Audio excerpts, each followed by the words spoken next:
Well, good morning. It's Crazy Cheap Chick, and tonight I am going to make my mother-in-law's potato casserole.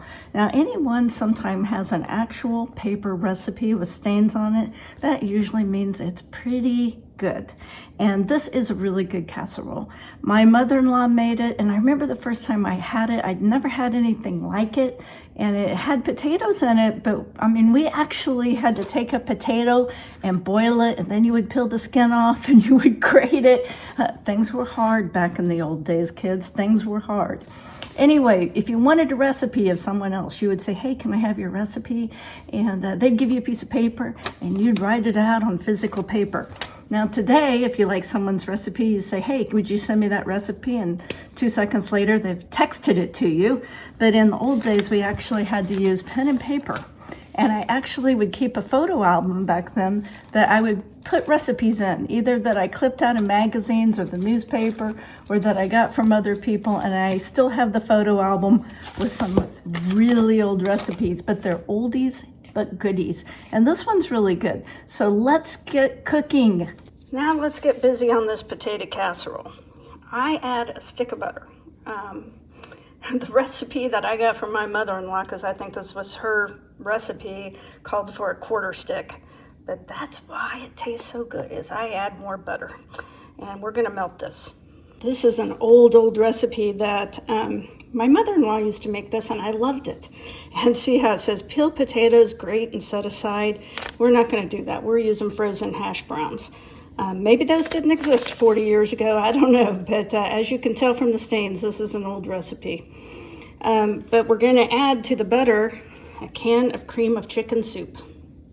Now her potato casserole recipe called for 1 cup sour cream. And I probably use a little bit more than that. Of course, you know, I always view recipes as starting off points. Well, that looks like a cup to me. And I'm also gonna add about a half a can of cream. Her recipe didn't call for cream. Her recipe called for 1.5 cups grated cheese. I'm gonna use this Mexican style blend because I'm making this, since it's a Mexican meal tonight, I'm gonna give it a Mexican flair, but normally you can use any kind of cheese, it doesn't matter. If I had a mantra, it would be more cheese is better. Now I'm gonna add the whole package, which is 2 cups. And I'm probably gonna go ahead and throw in this taco cheese just because I wanna get rid of it. My mother-in-law's recipe just called for grated onion, uncooked, but I think it always tastes better if you saute the vegetables. And I also added red pepper and green pepper since I'm giving this the Mexican flair. But normally, just sauteed onions. Now, I call this potato casserole. My kids call it funeral casserole. I'm only using about half of that because this half is going in another dish. So about that much, I'm gonna stir it up. This is the fun part, when you start adding your spices. Now, her recipe just said salt and pepper to taste. I'm going to add some basil. Ooh, that was a lot of basil. And some oregano. And my secret ingredient is always rosemary. I love rosemary.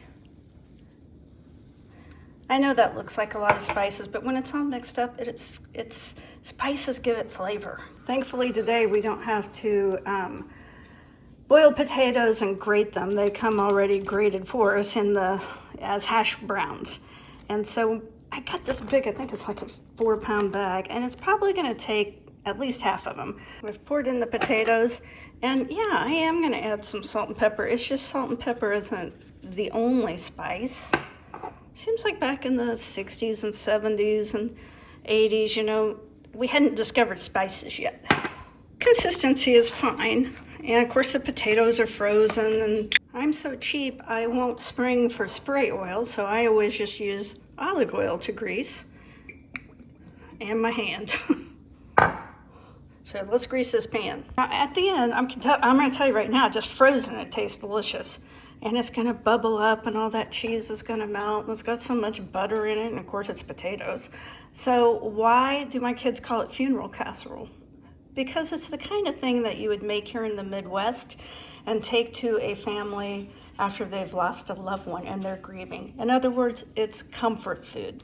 Now, at the very end, we're going to put this in the oven for about 350 for however long it takes, and that's usually half an hour, 40 minutes. And right at the very end, like 5 minutes before, we're going to sprinkle some cheese on it, but not until the end or the cheese will burn. And I'm just going to let that melt, and I think it is going to be fine. Well, thank you so much for watching my video all the way to the end. I really do appreciate it. If you got anything out of the video, give me a thumbs up, a comment, a share, or best yet, subscribe. Come along. We do a lot of cooking out here on the farm. We try to save money, and we grow a big garden. And if you like farm life, this is the place for you. Come on out. Join us. We're going to have a good time this summer.